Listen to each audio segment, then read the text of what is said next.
Essa é uma pergunta muito filosófica do direito. Como diferenciar a justa sentença da vingança? Rapaz, esse é um assunto que daria tema para mais de dias de discussão. Mas o que eu posso te dizer é o seguinte: há uma quantidade gigantesca, dezenas de milhares de pessoas que estão presas, uma espécie de vingança social.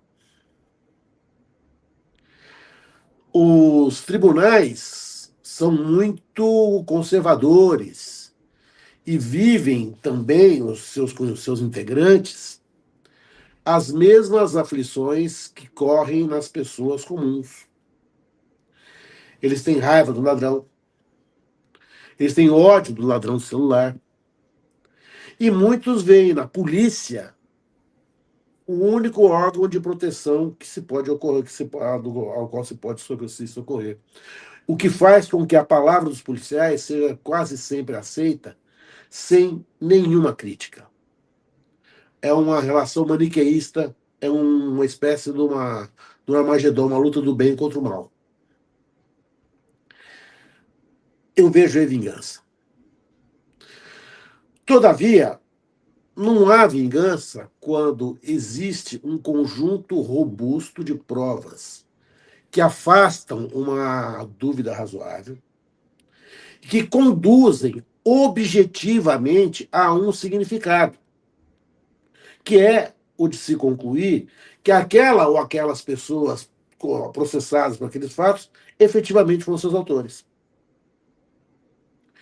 No caso do Bolsonaro e seus blue caps, o que nós temos não é uma delação apenas de um ajudante de ordem, mas uma série de situações. Nós temos provas escritas, nós temos minutos de decreto, nós temos planos, nós temos o punhal verde e amarelo, plano para se eliminar o presidente, o vice-presidente eleito e o presidente do Tribunal Eleitoral. Certo? Há uma série de meios de prova que fazem com que a conclusão condenatória não seja uma conclusão de vingança, mas seja uma conclusão de justiça. A vingança estaria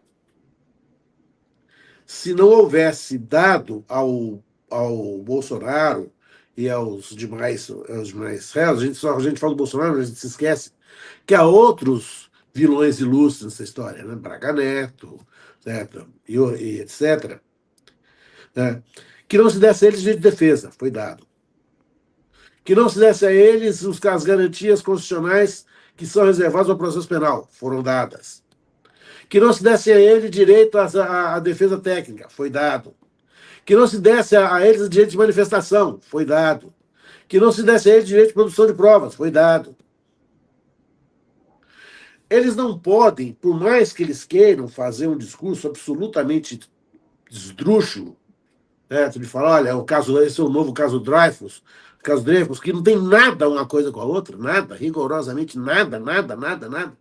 Até o contrário, né? Certo? Quem puniu Dreyfus foi exatamente a direita fundamentalista, né, de então.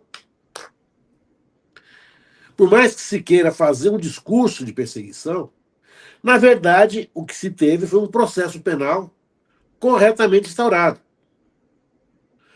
O ministro Alexandre de Moraes foi abusivo em algumas situações. Eu não diria que ele foi abusivo.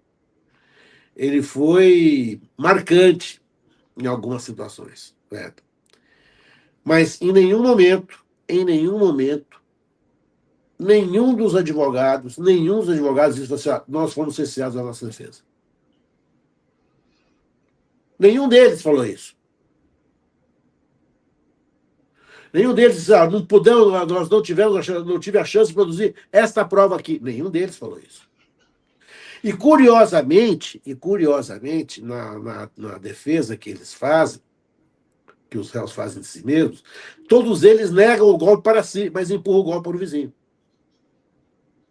Ficou nítida a existência, isso é comum Desculpa, não sei se estou falando muito, você vai me cortando, viu, por favor. Não, vamos lá. É muito comum num processo onde haja muitos réus. Eu tenho mais de 40 anos de vivência nessa área, então eu já trabalhei como promotor de justiça em processos muito, assim, povoados, como procurador de justiça, como advogado. Nesse processo onde há pluralidade de réus, a gente precisa ter um mínimo, as defesas precisam ter um mínimo de consonância, falar mais ou menos a mesma língua. E isso não aconteceu nesse caso. Há nitidamente duas turmas, do andar de cima e do andar de baixo, uma querendo empurrar para a outra, certo? A ideia e a tramóia do golpe. É muito curioso isso, porque eles acabam admitindo que houve o planejamento. Só que o planejamento não foi meu.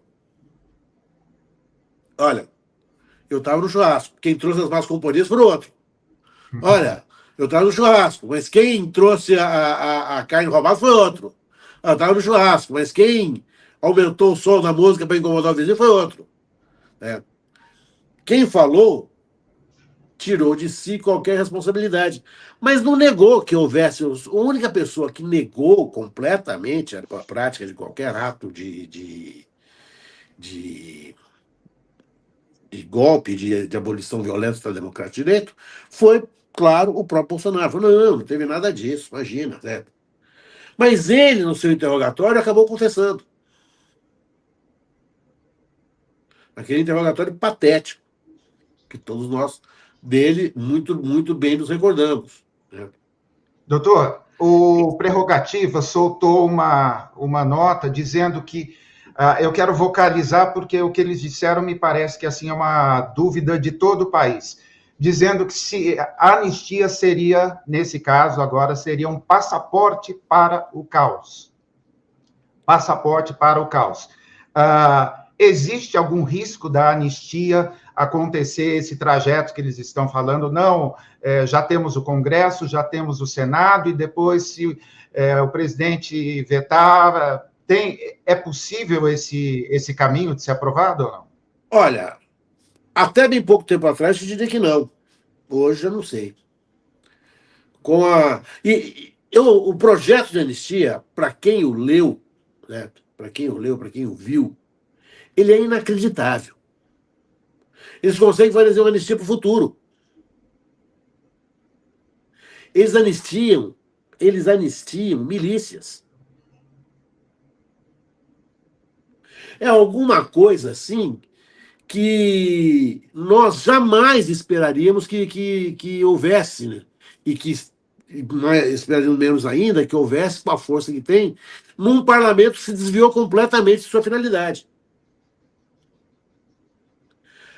Essa anistia é uma lei de caso de dados concretos. Ela não é uma anistia genérica, não. Ela tem as pessoas. Aquele cara que quase explodiu o aeroporto em Brasília está nela. É.